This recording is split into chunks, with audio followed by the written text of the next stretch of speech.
Salam. Bugün atomun tərkibinə aid olan test tapşırıqlarının izahına baxırıq. Birinci sualda bizə deyir, hansı atomun nüvəsində neytronların sayı daha çoxdur?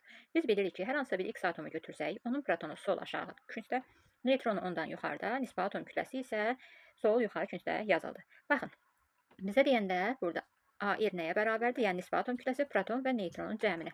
İndi isə gəlin biz neytronu tapaq. Neytronu tapmaq üçün nə etmək lazımdır? Nisbi atom kütləsindən, yəni A1-dən protonu çıxmaq lazımdır. İndi isə gəlin baxaq. Görək hansında daha böyük cavab alarıq. Burada 16-dan 8-i çıxırıq. Aldıq 8. Sizə yazın. Digərində 23-dən 11-i çıxırıq. Aldıq 12. Burada 3-dən 1-i çıxdıq 2. Burada 37-dən 17-ni çıxdıq 20. Burada isə 27-dən 13-ü çıxdıq 14. Bizdən soruşur ki, nüvəsində neytron sayı daha çoxdur. Hansında çoxdur? Baxın 20 onda, yəni deyil. İndi 2-yə baxırsınız. Deyir, hansının nüvəsində, hansı atomun nüvəsində neytron yoxdur? Neytron yoxdur deyəndə, yəni 0-a bərabər olanı götürəcəksiniz. Üçüncünü eyni qayda ilə işləyirik. Yəni nüvəsində neçə neytron var deyir. 18-dən 8-i çıxırıq 10 neytron. Dördüncü suala baxaq. Deyir, atomda neçə proton, neytron və elektron var. Biz baxırıq ki, burada neytral atom verilib. Yəni ionun yükü müsbət mənfi deyil. Onda burada elektron sayımız elə proton sayına bərabər olacaq. Neytronu da tapanda nə etməliyik? 27-dən proton sayını çıxırıq. O da oldu 14. Demək 14 neytronumuz var. Baxın, bura uyğun gəlir. Elektronumuz onun üstü bura uyğun gəlir. Proton isə sol aşağı küncdə yazılan idi. Onda doğru cavabımız olacaq D bəndi. Keçirik növbəti tapşırığa. Deyir, atomun nüvəsinin yükü hansı hissəciklərin hesabına yaranır? O, protonların hesabına yaranır. Baxın, 6-cı sualı mən izah edirəm. 7-cini siz özünüz yazacaqsınız. Deyir, 2 qram kükürddə neçə elektron var? 2 qram kükürddə bilmirəm neçə elektron var. X elektron. Ancaq burada baxın, A1 nisbi atom kütləsini göstərirdi də. 32 qram kükürddə nə qədər elektron var? Baxın, neytral atomdur. Fikir verin. İyon yükü yoxdur. Demək elektron sayı 16-ya bərabərdir. Onda buraya yazacağım 16 vur. 6 tam %2 vurulsun 10 üstü 23. Burada 2-ni 16-ya vurduğumuz zaman 32. Onda bu 32 ilə bu 32 ixtisar gedər. Elə x-imiz nəyə bərabər olar? 6 tam %2 vurulsun 10 üstü 23-ə. Növbəti sual siz işləyirsiniz. 8-ə birlikdə baxaq. Deyir ki, kalsiyum atomunun nüvəsində neçə neytron var? Burada da 40-dan 20-ni çıxırıq, tapırıq 20. 9-cu sualda deyir, bir-birinin izotopudur. Bir-birinin izotopudur deyəndə, yəni proton sayları eyni olmalıdır. Nisbi atom kütlələri də fərqli. Baxın, burada 19, 20 eyni deyil. 19, 18 eyni deyil. 24, 26 eyni deyil. 20, 18 eyni deyil. Lakin burada, baxın, X və Y. Sıra nömrələri 17-dir, proton sayları bərabərdir. Ancaq nisbi atom kütlələri fərqlidir. Birində 35-dir, birində 37-dir. İzotop oldular. Sonra 10-cu sualda bunu siz işləyirsiniz. Elektronu və neytron sayını soruşur. 11-i birlikdə işləyək. X elementi verilib və deyir, onun atom kütlə ədədi 19-dur. Demək, x yazıram. 19 bura, neytron sayı 10-dur ortaya. Bizdən nəyi soruşur? İzotop olanları soruşur. Protonu tapsaq, 19-dan 10-u çıxdığımız zaman 9 olur. Burada 9 proton. Burada Y-də 16-dan 8-i çıxanda 8 proton.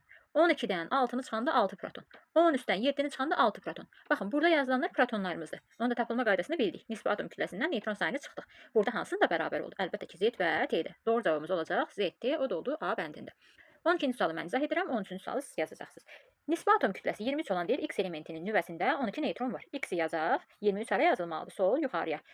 12 neytron var deyəndə ortaya sıra nömrəsini soruşur, yəni proton sayını. 23-dən 12-ni çıxıb 11 tapırıq. 13 siz yazacaqsınız. 14-də deyil, ən sadə elektron quruluşuna malik olan atom hansıdır? Əlbəttə ki, sıra nömrəsi 1 olan hidrogen. 15-də neytron sayını deyir ki, eyni sayda neytron var. Bunu sözünüz tapacaqsınız. Hər birində ayrı-ayrılıqda hesablayıb neytronları. Sonra baxırsınız görək hansında neytron sayları bərabərdir. 16 bizə verib x. Gəlin buradan yazaq. Proton sayımız nə qədərdir? 17. Elektron sayımız 18-dir. Baxın, 17-dən 18-ə keçib. Burada nə olub? Artım var. Artım varsa demək ki, alıb mənfidir. Bəs nə qədər alıb? 17-dən 18-ə gedibsə 1 alıb. Demək bu mənfi 1-dir. Oldu nə?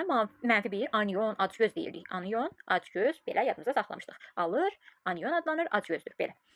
Digərinə Y-ə baxırıq. Proton 19, elektron 19. Demək ki, burada ionun yükü mənfi müsbət deyil, 0-dır. Neytral atomdur və bu nə oldu? Elə biz neytral kimi götürəcəyik. 20 və 18. Z-də baxırıq. 20 proton, 18 elektron. Baxın, 20-dən 18-ə düşüb. Azalıbsa demək, vermişdi. Nə qədər? 20-dən 18-ə düşəndə 2. Və yaxud da belə tapa bilərik. Protonun elektron sayını çıxırıq. 20-dən 18 çıxanda müsbət 2 oldu. Məsələn, burada 17-dən 18-i çıxmış olsaq, mənfi 1 olardı. Üzərində də mənfi 1. Müsbət yükü nə deyirdik? Yaxşı insandır, kömək etməyi sevdi. Katyon, kral. Kral demişdik, xalqına kömək etməyi sevir. Onda burada nə olacaq? Bir dəqiqə. İrəliyə doğru getdi burada. Birinci aniondur, X, Y. Neytral atomdur, Z isə katyondur. Doğru cavabımız olacaq A bəndində. Sonra 17 X hissəciyinin deyir 3 protonu var. Protonu üstür, elektronu 2-dir. X-in yükünü müəyyən edin. Soldan, yəni protondan sağ elektronu çıxaram. Üstdən 2-ni çıxanda nə qaldı? 1. Müsbət bir özdə. Oldu B bəndi. Sonra gəlirik digərinə. Burada artıq protonu elektron sayını tapmaq istəyir. 18-i siz yazacaqsınız. 19-a baxaq. Baxın, burada kalsiyum 0 və kalsiyum 3 müsbət ionu verildi. Deyir, nə doğrudur sxem üçün? Yəni burada keçiddə nə baş verir? Biz tutaq ki, kalsiumun sıra nömrəsini bilmirik. Özümüzdən bir rəqəm verək. Mən bilirəm, ancaq tutaq ki, sizə təzə başlamısınız, bilmirsiniz, düzdürmü? Özünüzdən bir rəqəm verin. 5 verin, 3 verin, nə bilim, 10 verin. Gəlin 10 verək. Yenə deyirəm, amma özümüzdən verdik. Mən təsəvvür edirəm ki, məsəl üçün, hələ yeni başlamışam kimyaya, kalsiumun nisbi atom kütləsi, nisbi atom kütləsi nə idi? Sıra nömrəsinin neçə olduğunu bilmirəm. Normalda 20 yazmalıyam, amma bilmirəm də, təsəvvür edirəm ki, mən hələ təzə başlamışam, bilmirəm. Ona görə özümdən bir 10 yazıram. 10 yazdığım zaman burada elektron sayı nəyə bərabər olacaq? 10-a. Bəs burada elektron sayı nəyə bərabər olacaq? 2 müsbət deyil. Bax, 2 müsbət, yəni elektron verdi. 2 dənəsini verdi. Ondan ikisini çıxanda nə qaldı? 8. Elektron sayımda nə baş verdi? 10-dan 8-ə düşdü. Demək ki, elektron sayım azaldı. Amma A-da deyək ki, elektron sayı artır. Bu yanlışdır. 20-cidə hansı halda iyonlarda elektronların sayı fərqlidir? Hər birində elektron sayını tapırıq. Burada 19-dan 1 çıxdı, müsbətdə 18 oldu.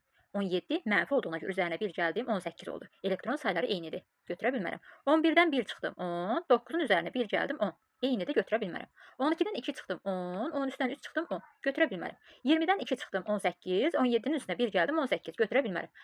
Burada 19-dan 1 çıxdım, 18. 12-dən 2 çıxdım, 10. Baxın, elektron sayları fərqlidir. Ona görə götürə bilərəm. Elektron sayı eynidir. 11-dən 1 çıxdım, 10. 9-un üzərinə 1 gəldim, 10. Elektron sayı həqiqətən də eynidir. Sonra 22-ci siz yazacaqsınız. 23-cü sualı. Deyir, hansı ifadələr atom anlayışına aiddir? Atom maddənin kimyəvi yolla bölünməyən ən kiçik hissəcidir. Bu doğrudur. Bəli, götürürük. Atom maddənin tərkibini və xassələrini özündə saxlayan ən kiçik hissəcikdir. Xeyr, molekul aididir. Atom müsbət yüklü nüvədən və mənfi yüklü elektronlardan ibarət elektron neytral hissəcikdir. Bəli, bu da doğrudur. Doğru cavabımız 1, 3, o da oldu B bəndində. Keçirik növbəti suala. 24. Burada molekulu soruşur. Deyir ki, molekul maddənin kimyəvi yolla bölünməyən ən kiçik hissəcidir. Dedik, yox, atom olmalıydı. Molekul maddənin tərkibini və xassələrini özündə saxlayan ən kiçik hissəcikdir. Bu doğrudur. Molekul müsbət yüklü nüvədən mənfi yüklü elektron xeyr, ibarət deyil. Doğru cavabımız olacaq yalnız 2, o da C bəndindədir. Sonra keçirik 25-ci suala. 25-ci sualda bir fikir verək. Baxın, x0 verilib, xa verilib, xc verilib, düzdürmü? xa-da baxaq, burada bizim proton sayımız nəyə bərabərdir? xa budur. Proton sayımız B-dir. Burada baxın, B-ni qeyd etdik. Harda? Protonun yerində. B-2 nəyə aiddir? Elektrona baxın. B-2. Burada görürəm ki, azalma baş verib. 2 dənə azalıb. Demək bu neyini yiyib? 2 elektron verib, düzdürmü? 2 müsbət. Sonra gəlirəm digərinə. Burada nə var? X0-da B protondur, B də elektrondur. Deməyirəm, mənim ionumun yükü də 0-dır. Heç nə yoxdur. Sonra gəldiyim digərinə. Cx görək, C-ni necə tapırıq? Proton sayı B-dir, elektron sayı B üstə gəl 2-dir. Mən baxıram ki, artım oldu. Neçə dənə? 2 dənə. Nə zaman artırdı? Alanda. Mənfi olanda yəni. Demək, bizdən də soruşanda ki, radiusların artma sırası ilə düzün. Harda ki, bizdə mənfidirsə, yəni daha kiçikdirsə ionun yükü, orada radius daha böyükdür. Yəni x üstü C2 mənfinin radiusu böyükdür. X 0 olanda, neytral atom olanda o da böyükdür. Üzrü sayın. Demək, x2 mənfi böyükdür x0-dan, o da böyükdür. x2 müsbət. Yaxşı. Harda ki, ionun yükü daha kiçikdirsə, orada radiusumuz böyük olacaq. Keçirik 26-cı suala. Deyir, müsbət yüklü ionda hər hansı bir x ionu götürdük. Müsbət yüklüdür. İonda deyir, proton, neytron və elektronların sayı arasındakı asıllıq həmişə doğrudur. Burada protonu yazdıq, elektronu yazdıq, neytronu yazdıq. Deyir, neytron elektrona bərabərdir. Bunu həmişə doğrudur deyə bilmərik. Proton elektrondan kiçikdir. Gəlin belə edək. Bura bir 10 yazaq. Bu da müsbətdir axı. Müsbət olmaq vermək deməkdir elektronu. Onda elektron tapanda necə olacaq? 10 dənədən birini verirsə 9 qaldı. Proton sayımız böyük olur. Həmişə elektron sayından belə müsbət yüklüdə. Proton sayı elektron sayından böyük olan Y bəndindədir. Sonra 27-də deyir, neytral atomdur. Yəni burada ionun yükü mənfi müsbət deyil. Elektron verməyib, almayıb, düzdürmü? Neytral atom dediyi zaman proton sayı elektron sayına bərabər olacaq. Baxın, bu asıllıq həmişə doğrudur. Onda biz nə götürərik? B bəndini götürərik. 28-ci sualda birinci elektron saylarını tapaq. Burada 18-ə bərabər oldu. Burada yenə 18-ə bərabər oldu. Burada 7-dən 2-ni çıxdım, yenə 18-ə bərabər oldu. Qrafiki çəkək. Baxın, qrafiki çəkdik. Burada elektron var, burada da proton sayıdır. Fikir verin, 16 protona uyğun gələn nə oldu? 18 elektron. Burada kəsişmə nöqtəsini qeyd edək. Qeyd etdik. Sonra 17, baxın, xlor 17-dir. 17 protona olan uyğun gələn elektron nə oldu? Yenə 18. Burada 20 protonu olana da uyğun gələn nə oldu? 18 elektron. İndi gəlin biz bunları birləşdirək. Baxın, bu hissəni birləşdirsək, qrafikimiz necə olacaq? Fikir verin, B-dəki kimi B variantını götürərik. Sonra gəlirik növbəti suala. Növbəti sualda görək bizə nə deyir? Deyir ki, sxemlərdə radius necə dəyişir? Gəlin baxaq. Kalsium 2 müsbətdir. Sıra nömrəsi 20-dir. Burada 18 elektron var idi. Kesinliklə kalsium 20 idi. 0. Burada da elektron sayı oldu 20. 18-dən 20-yə keçdi. Radius artdı. Mən də nə demişdim? Demişdim ki, eyni bir elementdə ionun yükü hardakı kiçikdirsə, orada radiusun böyük olacaq. Demək, birincidə artır baş. Demək, birincidə bir artım baş verdi. A ola bilər. Bunu çıxdıq. Azalır çıxdıq. C və E ola bilər. İkincidə baxıram. Flör 0-dır. Sıra nömrəsi 9-dur. 10, daha doğrusu Burada 9 elektrondan keçdi. Flör mənfi 9 protonu var. 9-un üzərinə bir gələndə 10 elektron. Baxın 9-dan 10-a keçdi. Yenə artım baş verdi. Fikir verin, yenə iyonun yükü aza doğru getdi və artdı. Onda A variantını çıxarıq. C və Y qalar. Natrium sıra nömrəsi 11-dir. Burada 0-dır. 11 kimi qalacaq elektronun. Natrium 11-dir. Müsbətdir. Onda bir dənəsini verəndə qaldı 10 dənə. Elektron sayım 11-dən 10-a düşdü. Demək ki, nə oldu? Azaldı. Baxın, iyonun yükü artdı. 0-dan müsbətə getdi. İyon yükü artanda bizim radiusumuz azalmalı idi. Burada da elektron sayı 11-dən 10-a getdi. Radiusumuz azaldı. Doğru cavabımız olacaq C bəndində. Sonra 30-cu suala baxaq. Bizə deyir proton X verilib. Baxın, protonu A-ya bərabərdir, elektronu 10-a bərabərdir. Burada da iyon yükü müsbətdir, düzdürmü? Baxın, onu tapmaq üçün biz nə etməliydik? A-dan, yəni protondan bu 1-i çıxmalıydıq. Bərabər etməliydik 10-a. Onda bu A-mız nəyə bərabər olacaq? 11-ə. Sonra Y 0. Baxın, burada elektron sayı B-dir. Proton 12-dir. Elə demişdik, neytral atomda proton sayı elektron sayına bərabər olur. Yəni 12 olmalıydı. Birincidə 11, 12. Baxın, onda A və B variantları arasında qaldı. Z-də isə artıq Z-də elektronun yerinə 10 yazıram. Mənfi yüklüdür. Burada da C yazmışam. C-nin üzərinə 1 gəlib 10 tapmalıydım. C onda nə olar? 10-dan 1-i çıxanda 9. Burada da doğru cavabım 9 oldu. 11, 12, 9. B bəndində öz əksini tapdı. 31-ci sualda fikir verin, mən nə demişdim? Demişdim ki, hardakı iyonun yükü eyni bir elementdən söhbət edir. İyonun yükü azdırsa orada radius böyükdür. Ən balaca olan hansıdır? Xn mənfi. Ortada yerləşən X0 neytral olar. Burada da Xn müsbət. Demək radius harda böyükdür? İyonun yükü kiçik olanda. İndi artma ardıcılığı ilə deyəndə n müsbət 0, n mənfi Y bəndində olacaq. 32-yə baxaq. Deyir ki, 6,2 vurulsun 10 üstü 23 elektronu olan kalsium neçə qram olar? Bilmirəm neçə qramdır, ancaq elektron deyil axı. Burada da neytral atomdur. Nə yazacağam? 20 vurulsun 6,2 vurulsun 10 üstü 23-ə də nə uyğun gəlməlidir? Neçə qram deyir? Nisbi atom kütləsi, yəni 40. 6,2 vurulsun 10 üstü 23-dən ixtisar gedər. 20 vur m bərabər olar 40-a. M-i də tapanda 40 böl 20, cavabı tapdıq 2. C bəndi. Sonra keçirik. 33 özünüz yazacaqsınız. Elektron, proton, neytronun tapılması. Burada fikir verin 34-də. Bu hissədə oxun üzərində 2 mənfi 2-dirsə, siz bu 0-ın üzərinə gəlin 2-ni. Yəni x 0 deyildi. Onda bu çevriləcək 2 müsbətə. Oxun üzərində mənfidirsə müsbət kimi götürəcəm, müsbətsə mənfi kimi götürəcəm. Baxın, deyir atom radiusu. Biz dedik ki, axı burada iyon yükü artanda radius azalır, iyon yükü azalanda radiusum artır. Burada artım var. Demək ki, mənim radiusum azalacaq. Azalır. A ola bilər. Bu getdi, dəyişmir və Y getdi. İndi baxıram, proton sayı. Burada proton sayı dəyişməyəcək. Tutaq ki, 5 idisə, 5 olaraq da qaldı. Protonum dəyişmir. Bu ola bilər. Burada artım var, ola bilməz. Elektronların sayı necə dəyişir? Baxın, 5 idi. Neytral atomda 5 olaraq qaldı elektron sayım. Burada isə 5-dən 2-ni çıxdım, 3 olaraq qaldı. Demək, elektron sayım yenədir, 5-dən 3-ə düşdü, azaldı. Doğru cavabımız A bəndində olacaq. Növbəti suala baxaq. Burada 35-də nədir? Deyir ki, iyonlar üçün nə doğrudur? Elektron sayı bərabərdir. Gəlin birincidə baxaq. XA 2 mənfi, B, burada XA, B 2 müsbət. Fikir verin. Elektron sayını tapaq. Burada elektron sayı olacaq A üstə gəlir 2. Burada elektron sayı olacaq A çıx 2. Bizə deyir elektron sayıları bərabərdir. Xeyr, bu yanlışdır.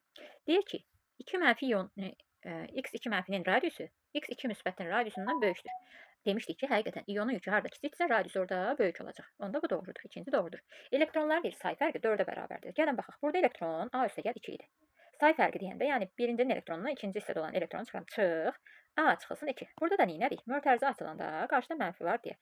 Daxildəki mənfi müsbət olacaq. Mötərizənin daxilindəki A-larımız getdi. 2 üstə gəlir 2, 4-ə bərabər oldu. Bu da doğrudur. Onda doğru cavabımız 2 və 3 A bəndində öz əksini tapacaq. 36-nı sərbəst şəkildə özünüz işləyərsiniz. 37-də eyni qayda ilə. Yaxşı, belə eləyək. 37-ni siz işləyin, 36-nı mən deyim.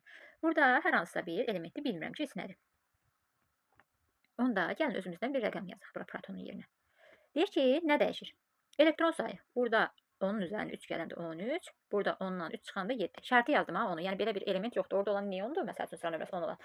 Ancaq biz bunu mənfi 3 kimi üzərində və yaxud da müsbət 3 kimi yaza bilmədik. Şərt olaraq yazdım onu ki, hesablamamız rahat olsun. Baxın, 13, 7. Nə dəyişdi? Elektron sayımız dəyişdi. Proton sayımız dəyişirmi? Xeyr, dəyişmir. Neytron burada olur. Dəyişirmi? Yox, dəyişmir. Nisbi atom kütləsi dəyişə bilərmi? Xeyr, dəyişə bilməz. Yalnız dəyişən elektron sayıdır. O da Y bəndində öz əksini tapdı. 38-ə baxaq. Burada 4 mənfi olan, mənfi 4 olan dedim, neyniyək? Bu 0-ın üzərinə 4-ü gəlir. Onda nə olacaq? X müsbət 4. Fikir verin, X müsbət 4 olanda. Burada nə qədər bizim elektronumuz var?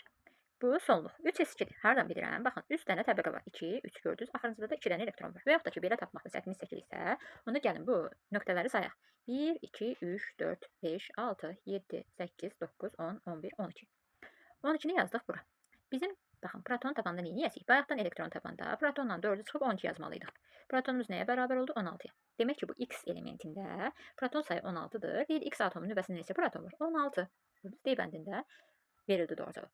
39-a baxaq. Deyir, tibbi avadanlıqların bir çoxu atomların quruluşu və xüsusiyyətlərindən istifadə edərək işləyir. Məsələn, rentgen cihazı atomların elektronlarını yüksək enerjili şüalar vasitəsilə çıxarır. Bu proses həm bədən daxilindəki strukturların görüntülənməsini təmin edir, həm də xəstəliklərin diaqnozunu qoymaq üçün şüaların insan bədənindən keçərək orada olan müxtəlif toxumaların və ya kütlənin fərqli şəkildə təsvir olunmasına imkan verir. Bura məlumat xarakterlidir. Sonra əsas məsələnin belə deyək, hesablama hissəsi buradan başlayır. İnsan bədənində olan X atomunun nüvəsində 20 proton, 20 neutron var. Rentgen şüaları insan bədəninə daxil olduqda X atomunun 2 elektronu çıxararsa, çıxarmaq nə deməkdir? Yəni vermək deməkdir. 2 müsbət yazdıq. Əmələ gələn ionu müəyyən edin. Baxın, burada proton 20, neutron 20, nisbi atom kütləsini tapanda proton və neutronu cəmləməliyəm. O da olacaq 40. Demək bizim elementimiz nə oldu? X burada proton sayı 20, nisbi atom kütləsi 40. 2 elektronu da çıxarırsa deyirsə, 2 müsbət kimi yazacağım. Doğru cavabımız oldu. A bəndində. Sonra keçirik 40-a. Burada da deyir, tibbi avadanlıqların bir çoxu atomların quruluşunu və xüsusiyyətlərini istifadə edərək işləyir. Bu bayaqki kimi eyni sözlərdir. Görək hesablama hissəsində nə istəyir. Deyir, insan bədənində X atomunun nüvəsində 11 proton, 12 neutron var. Rentgen şüaları insan bədəninə daxil olduqda X atomunun bir elektronunu çıxarırsa, çıxarmaq nə deməkdir? Bir dənəsini çıxartdı, yəni müsbət yazacağım buraya, heç biri yazmağa ehtiyac yoxdur. Proton 11, neutron 12, nisbi atom kütləsi proton və neutronun cəminə bərabər olanda oldu 23. Demək nəyə keçdi? X elementi, proton 11, nisbi atom kütləsi 23, burada isə müsbət yazılır. Doğru cavabımız oldu D bəndində. Keçirik 41-ci suala. Atomun quruluşu, elektronların enerji səviyyələrində yerləşməsi və bu elektronların xüsusiyyətləri müxtəlif sahələrdə tətbiq olunur. Məsələn, yarımkeçirici elementlər olan silisium və germanium elektronika sənayesində geniş istifadə edilir. Yarımkeçiricilərin atomlar arasındakı elektronlar elektrik cərəyanını ötürmək üçün müəyyən şərtlər altında hərəkət edir. Bu xüsusiyyətlərindən istifadə edərək yarımkeçirici cihazlar olan tranzistor və diodlar hazırlanır. Silisium atomunun elektronları elektronika cihazlarının düzgün işləməsi üçün çox vacibdir. Bu isə məlumat xarakterlidir. Baxın, bura qədər. İndi gəlir hesablama hissəsi. Buradan başlayacaq artıq. Yarımkeçirici istehsal edən zavod bir gündə 1400 qram silisium istifadə edir. Həmin zavodun bir gündə neçə mol silisium atomu istifadə etdiyini hesablayın. Baxın, burada nü bərabərdir. M böl M düsturundan, 2 M bölsün, böyük M düsturundan istifadə edə bilərəm. Neyə neyəcəm? 1400 qramı bölürəm nəyə? Nisbi atom kütləsinə, yəni 28-ə. Burada nə olacaq? 14 ilə 28 yaxçar gedəndə 2, yuxarıda qaldı 100. 100-ü də 2-yə böldüyümüz zaman 50 tapmış olaraq cavab oldu D bəndi. Keçirik 42-ci suala. Yenə burada əvvəl məlumat xarakterlidir. Görək bizdən nə istəyir. Deyir, rentgen cihazında istifadə olunan bir elektron atomdan 4 vurulsun 10 üstün -19 joule enerji alarsa, 1 mol elektron istifadə edildikdə alınan enerjini hesablayın. Baxın, 1 elektrondan 4 vur 10 üstü -19 joule enerji alır. 1 mol elektron dedikdə 6,2 vurulsun 10 üstü 23 yazırıq. Bəs bundan nə qədər enerji alar? Yazırıq X. X-i də tapmaq üçün 4 vur 10 üstü -19 vur 6,2 vur 10 üstü 23 yazırıq. Bir də diqqətli olaq. Bizə əvvəl joule verilib, sonra kilojoule istəyir və biz bilməliyik ki, 1 kilojoule 1000 joule-a bərabərdir. Baxaq, 4-ü 6,2-yə vuranda nə elədi? 8, 0, 24, 24-dən %8 vur. Baxın, bu -19-dur, bu müsbət 23-dür. Vururuq axı, vuranda toplamaq lazım idi. Burada da 1 mənfi 1 müsbət olduğuna görə 23-dən 19-u çıxanda qaldı 4, 10 üstü 4. İndi baxıram bura. Axı biz kilojoule-dan joule-a baxdıq ki, 1 kilojoule-umuz 1000 joule-dur. Burada amma joule-dan kilojoule-a çeviririk. Demək ki, neyləyərik? Bu hissəni biz 10 üstü 3-ə bölərik. 10 üstü 3-ə böldüyümüz zaman 10 üstü 4 ilə 10 üstü 3 getsə burada 10 qalır. Onu da 24,8-ə vuranda oldu 240,8. Belə bir cavab, Y bəndində öz əksini tapdı. Sualı, baxın, burada deyir ki, əsas hissədə 1 mol uran nüvəsinin neutronlarla parçalanması nəticəsində 2,5 vurulsun 10 üstü 6 joule enerji ayrılar. Bu reaktor hər gün orta hesabla 5 mol uran istifadə edərsə, gündəlik olaraq neçə kilojoule enerji ayrılar? Belə yazaq. 1 molundan nə qədər enerji ayrılır? 2,5 vurulsun 10 üstü 6 joule. Yaxşı, bəs 5 molundan nə qədər ayrılar? Bilmirəm. Buradan X-i tapanda 5 vur 2,5 vurulsun 10 üstü 6. Və joule-u kilojoule-a çevirmək lazımdır. Sonda 10 üstü 3-ə böləcəm. Burada cavabım nə olacaq? 12,5 vur 10 üstü 6. Axı bu joule-dur. Kilojoule-a çevirmək üçün 10 üstü 3-ə bölməliyim. 10 üstü 3-ə böləndə 10 üstü 6 ilə 10 üstü 3 ixtisar getsə, burada 10 üstü 3 qalar. 10 üstü 3-dən 1000 deməkdir. 12,5-i də 1000-ə vurduğumuz zaman 0-ın 1-i getdi. 12500 alaraq cavabımızı. Bu da oldu B bəndində. 44-cü suala baxaq. Yeni hesablama hissəsinə nəzər yetirək. Deyir ki, atomun quruluşu bir çox kimyəvi reaksiyon. Bizə deyir ki, bax, hər itirilən elektronun enerjisi. Hər itirilən deyəndə, yəni 1-ə uyğun gəldiyindən 1,6 vurulsun 10 üstü -19 joule. Bəs deyir 2 mol lityumdan cəmi neçə kilojul enerji ayrılar? 2 mol deyəndə biz bayaq 1 molun yerinə 6,2 vurulsun 23 yazmışdıq, düzdürmü? İndi 2 mol deyirsə, bura 2 vur 6,2 vurulsun 23 yazarıq. Və buna uyğun gələcək nə? X. X də buradan tapanda oldu nə?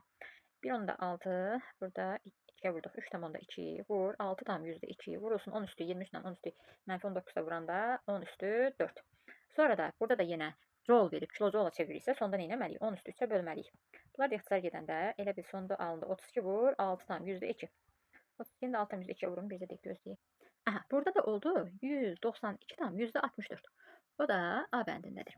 45-ci suala baxırıq. Deyir ki, bir-birinin izotopudur. Baxın, birini mən izah edəcəm. Digərini siz tapasınız. X'i çəkib kənarda yazdım. X'in neytron sayı 8'dir. Yazdım ortaya. Ayrı nisbi atom kütləsi 16'dır. Protonu tapıram. 16'dan 8 çıxdım 8. Siz belə Y, Z, T'ni tapacaqsınız. Və izotop deyəndə proton sayı eyni olan, protonu hansında eyni tapmışsınızsa, həmin elementlər, daha doğrusu həmin atomlar bir-birinin izotopu olacaq. 46-cı suala baxaq. Xn iyonu XM iyonuna çevrildikdə radius artır. Demişdim ki, eyni bir elementsə, iyonun yükü azalanda radius artacaq.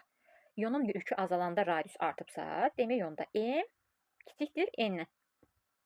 Sonra M kiçikdir N birincidə var. Sonra Xn iyonu mənfi yüklüdürsə, gəlin yazaq. Xn iyonunu tutaq ki, mənfi götürək. Onda deyil, Xm iyonu müsbət yüklüdür. Xm iyonu müsbət yüklü ola bilərmi? Mən burada tutaq ki, müsbət yazım. Axı dedik ki, bax bu M-dir, bu N-dir. M N-dən kiçikdir. M N-dən necə kiçik olur burada? 2 mənfi 1-dən kiçik ola bilər? Yox. Ona görə üçüncü yanlışdır. Doğru cavabımız yalnız 1, o da A bəndində. 47-də. Burada da eynidir. Sərbəst şəkildə işləyəcəksiniz. 48-ə baxaq. Deyir, neytral halda elektron sayı 3-cü dövrün təsirsiz qazının elektron sayından 6 vahid çox olan element üçün hansı ifadə doğru deyil? 3-cü dövrün təsirsiz qaz deyəndə biz bilirik ki, təsirsiz qazlar 8-ci qrupda yerləşir. Onun da sonluğu 3s2, 3p6 şəklində olacaq. Əvvəl də var 1s2, 2s2, 2p6. Baxın, burada 18'dir sıra nömrəsi. 18'dir. Neytral halda deyəndə proton da elektron da bir-birinə bərabərdir də. Deyir ki, təsirsiz qazın elektron sayından, neytral halda elektron sayı 3-cü dövrün təsirsiz qazın elektron sayından 6 vahid çox olan element. 18'dən 6 vahid çox olanda nə götürməliyik? 24. 24'ü yazdıq. Deyir, nə doğru deyil. 24 isə biz bunun elektron konfigurasiyasını açsaq, sonluq istisnalara aid daha 4s1, 3d5 şəklində olacaq. Əvvəlini yazmıram. Dərsin izahında mən bunu sizə demişəm, nə üçün istisna olduğunu da qeyd etmişəm. Misin və xrom. Deyir ki, ən böyük oksidaşma dərəcəsi müsbət 6'dır. Baxıram ki, 4-cü dövr 6-cı qrupda yerləşdi. D varsa əlavə yəni qrupdur. Ən böyük deyir, oksidaşma dərəcəsi müsbət 6'dır. 6-cı qrupda yerləşdiyinə görə doğrudur, götürürəm. 4-cü dövr elementi də dedi ki, qarşıdakı rəqəmlərə baxıram. 4, 3. 4 böyükdür. Demək bu doğrudur, 4-cü dövrdür. 20 və 21 və 30 aralığında olanlar demişdik, elementlərdir və onlar metallardır. Doğrudur. S elementidir. Xeyr, S elementi deyil. Bu yanlışdır. Ən kiçik oksidaşma dərəcəsi 0'dır. Metallarda ən kiçik oksidaşma dərəcəsi bəli 0'a bərabərdir. Doğru deyil istədiyinə görə S elementi olanı götürürəm. Gəlirik növbəti suala. Elektronun görün bundan eynisi varsa, bu tərəfdə olanı işləyim. Hadi beləyik. Burada yarısı bu istəyir, yarısı bu istəyir. Proton sayılarını müqayisə etmək lazımdır. Gəlin baxaq. Elektron sayı deyir N'dir. Özümüzdən bir rəqəm yazaq. Yenə deyirəm, şərti yazıram ha bunları. 10, 10, 10 yazıram. Burada 10 yazsam, A 2 mənfiddə 2 dənəsini alandan sonra 10 olub. Demək A neçəymiş? A 8 imiş. B proton sayıdır, 2 müsbətdir. Demək ki, elektron verib və verəndən sonra 10 elektron olub. B neçəymiş? 2 dənəsini verib 10 olubsa, demək 12 imiş. C protonu var. Birini verəndən sonra elektron sayı 10 olub. Birini verəndən sonra, demək əvvəl neçəymiş? 11. İndi proton sayılarına baxıram. Y-in proton sayı B böyükdür Z-dən, o da böyükdür X-dən. Y, Z, X. Bu cür verməyib, bizə deyək, B böyükdür, C böyükdür A. B böyükdür, C böyükdür A, o da D bəndindədir. Keçirik 50-ci suala. Burada baxaq, X, N verilib. Elektron sayı A üstə gəlib 1'dir. Proton sayı A'dır. Fikir verin, artım nə qədərdir? 1 dənə. Nə zaman artırdı? Alanda. Alanda nə olurdu? Mənfi. Onda mənfi 1 götürəcəm. D bəndi. 51'də bunu özünüz sərbəst şəkildə yazarsınız. Çünki izah etmişəm. Birini yeni izah edeyim. X'i. X, elə siz tapacaqsınız. X'i yazdım. X müsbət. Elektron sayı 10'dur. Neytron sayı 12'dir. Baxın, bu bir dənəsini verəndən sonra 10 olub. Əvvəl neçəymiş? Demək 11. Onda nisbi atom kütləsi nəyə bərabər olur? Proton və neytronun cəminə. O da oldu 11 üstə gəl 12, 23. Demək nisbi atom kütləmiz 23'müş. İndi baxın. Y, Z və E-də özünüz tapacaqsınız. 52 də eyni qayda ilə işləyirsiniz. 53-ə birlikdə baxaq. Deyir ki, X elementi bu rahatdır. Nisbə atom kütləsi 55 verib, neytronu 30-dur. Bu 55, neйтron 30, proton sayı nə olacaq? 25. X-in proton sayı 25-dir. Bunun üçün neylədik? Nisbə atom kütləsindən neytron sayını çıxdıq. Burada da 80-dən 45-i çıxaram, qaldı 35.